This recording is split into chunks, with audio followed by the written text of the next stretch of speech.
Muy buenas noches, señores y señores. Bienvenidos al desarrollo de la clase correspondiente a la materia de ciencias naturales, su última clase de este proceso educativo. Bienvenidos a cada uno de ustedes. Buenas noches, licenciado. Anoche, licenciado. Buenas Buenas noches. noches, licenciado. Buenas noches.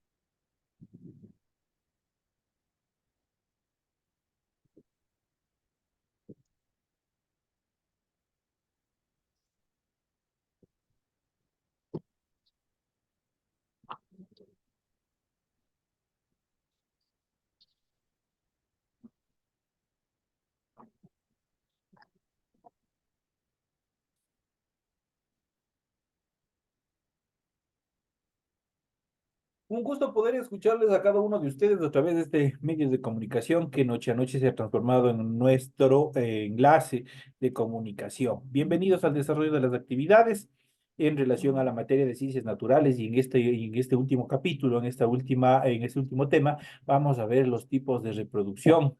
Vamos a ver cómo la reproducción desde el punto de vista tanto de los vegetales como también de los animales. Esos son los temas que vamos a ver en el desarrollo de la presente clase. La función de la reproducción da lugar a nuevos seres vivos de características similares a los que han originado, o sea, quiere decir a sus padres. Con la reproducción, los progenitores originan nuevos individuos denominados descendientes. De este modo, la especie garantiza su continuidad. Existen dos factores que aseguren esta continuidad de las especies. Primero, la transmisión de características de progenitores a descendientes y luego la producción de suficientes descendientes como para que la especie sobreviva. Las etapas que se dan en la vida de un organismo desde que nace hasta que se reproduce constituye el ciclo biológico. Los procesos que garantizan que esta especie pueda completar su ciclo biológico son los siguientes. Primero, la obtención de los descendientes que se forman a partir de la unidad reproductiva de los progenitores. Dos, la dispersión de los descendientes lejos de sus progenitores. Y tres, el desarrollo de los descendientes hasta poder reproducirse de nuevo y completar su ciclo biológico. En cuanto a los tipos de reproducción que existen, en función de la forma de obtención de los descendientes, distinguimos dos tipos de reproducción. Primero, la reproducción asexual y la reproducción sexual. Esos son los dos tipos fundamentales en cuanto a la clasificación de la reproducción. Cuando hablamos de la reproducción sexual, se caracteriza por la participación de dos células especializadas llamadas gametos, que proceden de dos progenitores diferentes, macho y hembra, hombre y mujer, en la mayoría de los casos. Las dos células reproductoras deben unirse para originar un nuevo individuo. La fecundación es el proceso de fusión de los gametos. La célula que resulta de la fecundación es el cigoto, que mediante divisiones celulares sucesivas dará lugar a un nuevo descendiente. El descendiente, pese a parecer a los progenitores, será totalmente diferente a ellos, pues su dotación genética es diferente. La reproducción sexual es, por tanto, una fuente de variabilidad, ya que las características de los individuos varían de progenitores a descendientes. Dicho de otra manera, tenemos obviamente dentro del proceso de reproducción, nosotros hemos visto y hemos escuchado muchas veces que ha sacado, por ejemplo, los ojos del papito, las mejillas de la mamá, la sonrisa y así sucesivamente. De cierta manera, obviamente, heredan determinadas características de los progenitores, de los descendientes. Pero desde el punto de vista genético, desde el punto de vista de la célula, nosotros somos totalmente diferentes a nuestros padres, pues nuestro genoma, nuestro ADN es totalmente diferente o contiene una formación totalmente distinta a la que tienen nuestros padres. Aquí tenemos una imagen en cuanto a la reproducción sexual, en cuanto al proceso de fecundación.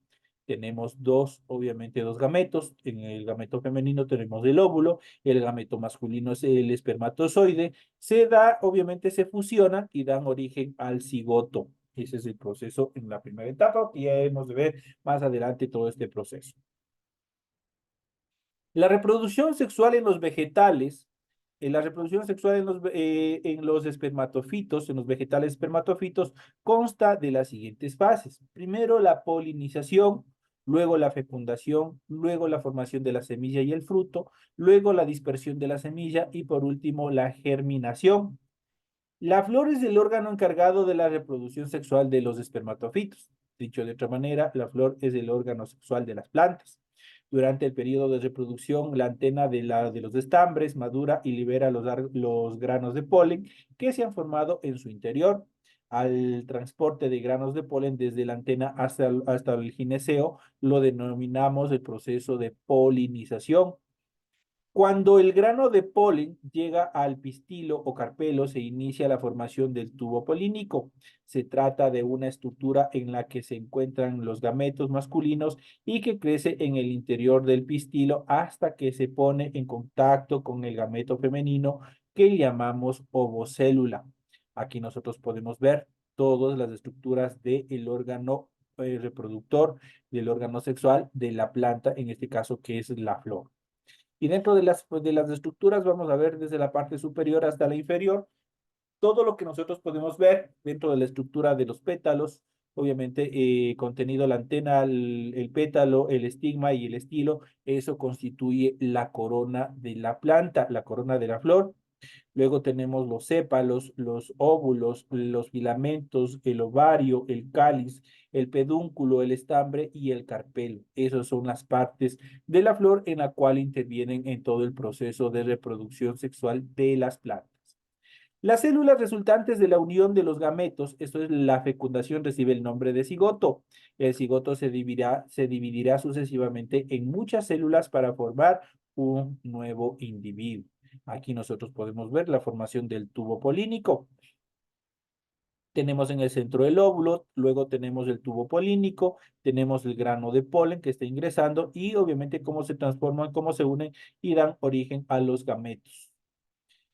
Las semillas se han formado en el interior del ovario de la flor, que a su vez crece y se transformará hasta convertirse en el fruto, lo que es el pericarpio. ¿Qué es el pericarpio? Por ejemplo, cuando nosotros nos hemos comido un durazno, ¿no es cierto? La parte, la carnosidad, en la cual obviamente está el azúcar, está el sabor del durazno, eso corresponde al pericarpio. En las plantas, si los descendientes permanecen cerca de los progenitores, obviamente competirán con ellos por el alimento y el entorno, lo cual dificultaría su crecimiento. Por este motivo, los descendientes se alejan de sus progenitores, es decir, se dispersan. Una vez que las semillas se encuentran en sus sustratos con las características necesarias de temperatura, humedad, luz y oxígeno, empezará el desarrollo de una nueva planta. A este proceso se le conoce con el nombre de germinación. Muchas personas que viven en el campo escucharán con mucha frecuencia este término, el proceso de germinación, la germinación de la semilla, por ejemplo.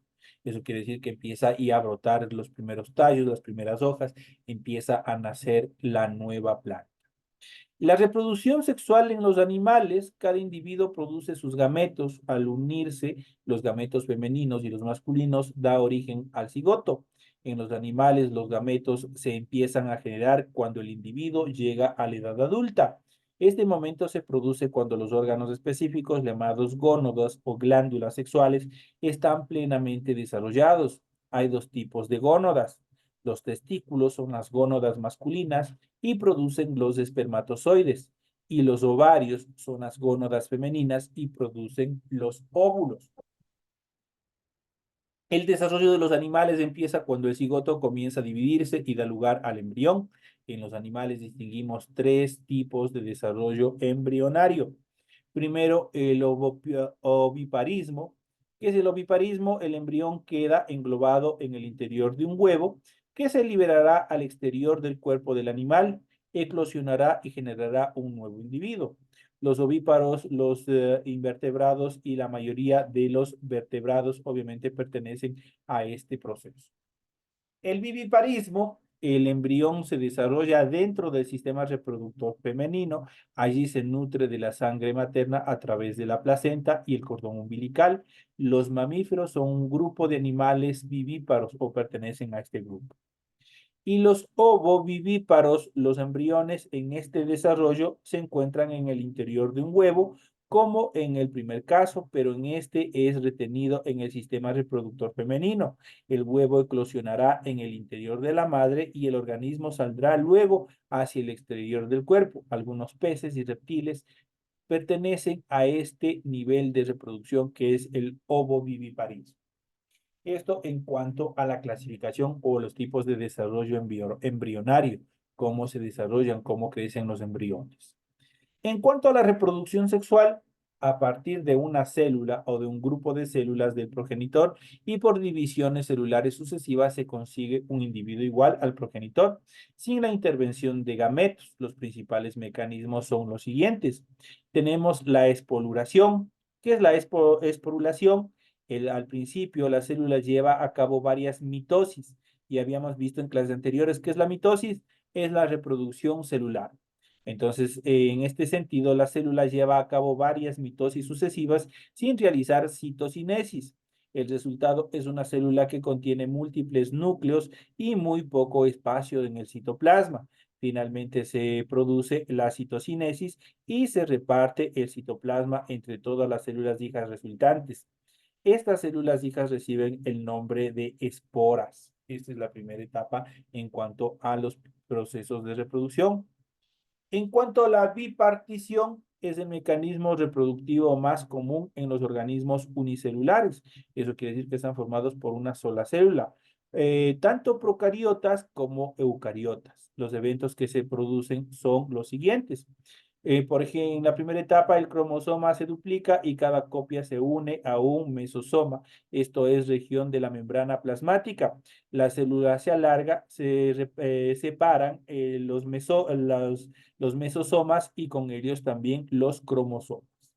Luego se duplican los componentes celulares y se forma la pared celular de mureína que separará las dos células hijas. De esa manera, obviamente se desarrolla este proceso de bipartición, obviamente cómo se reproducen las células. En cuanto a la gemación, en los organismos unicelulares, la célula progenitora origina una célula hija más pequeña. En los pluricelulares, un conjunto de células del organismo progenitor proferirá y se formará un descendiente idéntico al individuo original. En ambos casos, los descendientes se llaman gemas o yemas. Esas son las características en cuanto a esta etapa que nosotros estamos viendo en relación a la reproducción sexual y los principales mecanismos, cómo se desarrolla este proceso de bipartición o multiplicación celular. La reproducción sexual, perdón, la reproducción asexual en los vegetales. En las plantas, la reproducción asexual más habitual es la fragmentación. La fragmentación consiste en la separación de una parte del organismo que luego se desarrollará como un individuo independiente. A continuación se presentan las formas más importantes de fragmentación o de reproducción vegetal asexual. Por ejemplo, tenemos el rizoma del tulipán, tenemos el bulbo del ajo, el tubérculo de la papa, el estolón en la frutilla y el esqueje en la rosa. Esas son las reproducciones asexuales o los tipos de reproducciones asexuales que se desarrollan en los vegetales. Vamos a ver en qué consiste cada uno de ellos. Por ejemplo, los estolones son ramas que al tocar el suelo generarán un nuevo individuo que enraizará. Los bulbos son tallos subterráneos de forma cónica que almacenan sustancias. En las hojas más cercanas del bulbo se originan nuevos bulbos capaces de originar una planta nueva. Los rizomas son tallos alargados que crecen bajo el suelo en forma horizontal y generan cada cierta distancia un nuevo individuo de crecimiento vertical.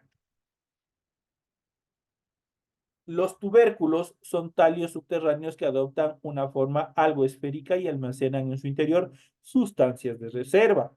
En su superficie desarrollarán yemas capaces de originar una nueva planta. Y por último tenemos el esqueje, que es un fragmento de tallo con yemas o estaca de consistencia leñosa que se separa del árbol o de un arbusto y se introduce en el suelo para que produzca nuevas raíces y se genere una nueva planta. Esos son los tipos de reproducción asexual que nosotros podemos ver y obviamente que muchas veces lo vemos y obviamente no tenemos una idea exacta del porqué de las cosas. Por ejemplo, cuando siembran en la costa la yuca, cuando siembran la piña, ustedes han visto cómo lo hacen. Entonces, prácticamente ahí ustedes pueden identificar qué tipo de reproducción asexual vegetal obviamente corresponde cada una de ellas. La reproducción asexual, en cambio, en los animales, las especies animales de estructuras más sencillas son las que presentan una mayor capacidad de reproducción asexual. En los animales encontramos principalmente dos tipos de reproducción asexual. Primero, en la fragmentación. Varios animales son capaces de reproducirse de esta forma, como algunos gusanos planos, las estrellas de mar, que pueden desarrollar un organismo adulto a partir de un fragmento o de un brazo. Y la gemación es la formación de un nuevo individuo a partir de una yema. Es característico de organismos unicelulares como las levaduras, pero también encontramos animales que se reproducen por gemación, como por ejemplo las medusas, las hidras, entre otros moluscos. Vamos a ver a continuación y como complemento la reproducción humana. Vamos a ver cuáles son los procesos y características de cada uno de ellos.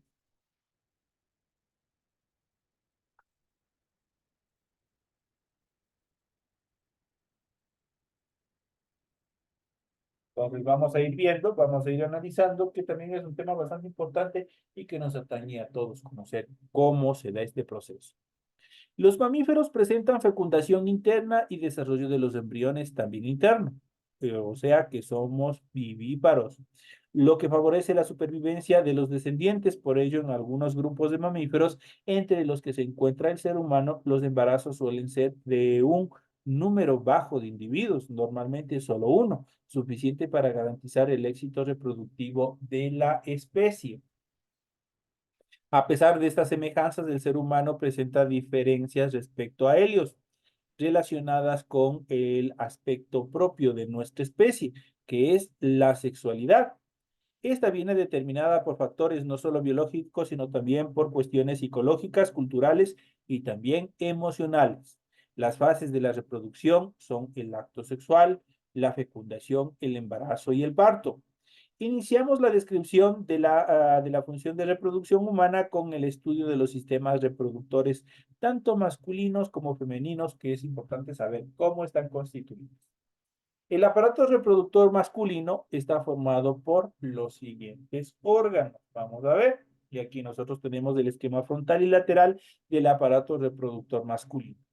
Vamos a ir desde la parte superior hasta la parte inferior y tenemos desde la parte superior tenemos el conducto deferente, tenemos la vesícula seminal, la próstata, que es una glándula importante para el hombre, tenemos el pene, el epidídimo, el testículo, túbulos seminales y también la uretra. De esa manera está constituido, obviamente, el aparato reproductor masculino. Y vamos a ver las características de cada uno de ellos. Iniciamos por los testículos, son dos órganos situados fuera de la cavidad abdominal y recubiertos por el escroto. En su interior se encuentran los túbulos seminíferos donde se forman los espermatozoides. El epidídimo son dos estructuras situadas en la parte superior de los testículos que intervienen en la maduración de los espermatozoides. Los conductos deferentes son los conductos por los cuales los espermatozoides van hacia la uretra. La vesícula seminal son dos pequeños órganos situados encima de la próstata que producen secreción. Esta secreción nutre a los espermatozoides y junto a ellos constituye lo que nosotros denominamos semen. Si hay actividad sexual, el semen es eyaculado a través del orificio de la uretra. Si no es expulsado, se almacena en las vías genitales, donde en parte se reabsorbe y en parte es expulsado por la orina. La próstata es un órgano situado debajo de la vejiga, segrega sustancias para nutrir a los espermatozoides. La uretra es el conducto que recorre el interior del pene, por el cual los espermatozoides salen al exterior. El pene es el órgano externo que en su extremo posee un engrosamiento denominado glande. El prepucio es el repliegue de piel que recubre el glande. Estos órganos tienen como función la formación de espermatozoides y la incorporación de estos al aparato reproductor femenino para fecundar a los óvulos durante el acto sexual. El proceso que da lugar a la formación y maduración de los espermatozoides recibe el nombre de espermatogénesis. Esta se lleva a cabo en los testículos. La testosterona, hormona masculina, actúa sobre el sistema reproductor masculino y produce la maduración y el crecimiento de los órganos reproductores y el inicio de la espermatogénesis. Esto en cuanto al aparato masculino, el aparato reproductor masculino. Pasamos a la siguiente etapa y vamos a ver el aparato reproductor femenino. El aparato reproductor femenino consta de los siguientes órganos y vamos a ver de igual manera. Tenemos el esquema frontal y lateral del aparato reproductor femenino y lo vamos a ver desde la parte superior hasta la parte inferior. Y tenemos desde la parte superior, tenemos las trompas de falopio, luego tenemos los ovarios, el útero, el cuello del útero, la vagina, la vulva y el orificio vaginal. De esa manera está constituido de una forma superficial, por decirlo así, el esquema frontal y los órganos que están constituyendo el aparato reproductor femenino. ¿Qué son los ovarios? Los ovarios son dos gónadas femeninas situadas en la cavidad pélvica, encargados de la producción o de óvulos. Las trompas de falopio son dos conductos, cada uno de los cuales comunica un ovario con el útero. El útero matriz es un órgano musculoso que puede ensancharse para alojar el feto en caso de embarazo. La vagina es el conducto que comunica el útero con el exterior. Sus paredes son musculosas y elásticas, adaptables al pene durante el coito. La vulva es la parte exterior del sistema reproductor femenino y consta del monte de Venus, los labios mayores, los labios menores y el clítoris, pequeño órgano eréctil de la mujer. Entre los labios menores y la pared vaginal se encuentran las glándulas de Bartolino que secretan un líquido lubricante antes de la relación sexual o del coito. La función básica de este aparato es la producción de óvulos y si se produce la fecundación permitirá el desarrollo de un nuevo ser hasta llegar a la etapa del parto. Los ovarios contienen los folículos primarios, agrupaciones celulares que contienen ovocitos, los cuales darán lugar a los óvulos. A este proceso lo llamamos ovogénesis. Normalmente en cada ovogénesis madura un solo óvulo. Este es transportado por una de las dos trompas de falopio hasta llegar al útero. Si el óvulo no es fecundado, se expulsará por la vagina junto a los tejidos que se desprenden del endometrio y en un proceso llamado menstruación. De la unión del óvulo y del espermatozoide, que son dos células haploides, esto quiere decir que contienen 23 cromosomas, se forma la célula o huevo o cigoto, que es diploide, eso quiere decir que tiene 46 cromosomas.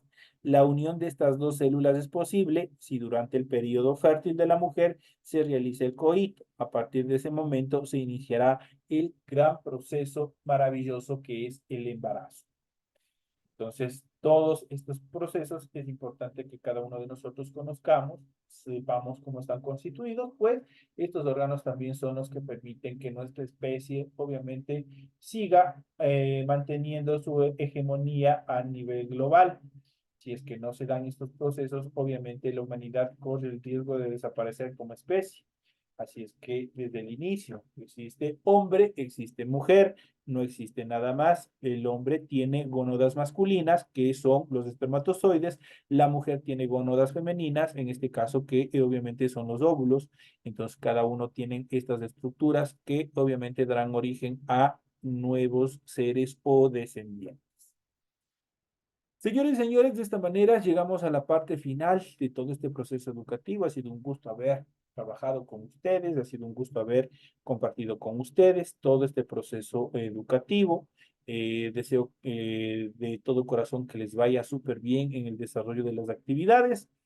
Esta es una despedida anticipada, pues nosotros tenemos 2 o 3 clases en las siguientes semanas, en las cuales iremos reforzando los contenidos y también iremos tratando los temas en relación a los cuestionarios que ustedes van a tener para presentarse al examen final. Así es que, mis queridos amigos y compañeros, sigamos pendientes de los grupos de WhatsApp, en los cuales obviamente nos comunicarán las actividades que debemos realizar en esta siguiente semana. Y a seguirse preparando, pues ya llega el examen principal, el más importante, en el cual obviamente espero que nadie pierda puntos y obviamente alcancen el siguiente nivel, que es lo que todos y cada uno de ustedes aspiran. Señores y señores, un fuerte abrazo, una feliz noche, un excelente resto de semana y nos estaremos viendo hasta la próxima semana en las clases de refuerzo. Gracias, licenciado. Buenas noches. Gracias. Gracias. Gracias, Lisa. Gracias, Liceo. Un fuerte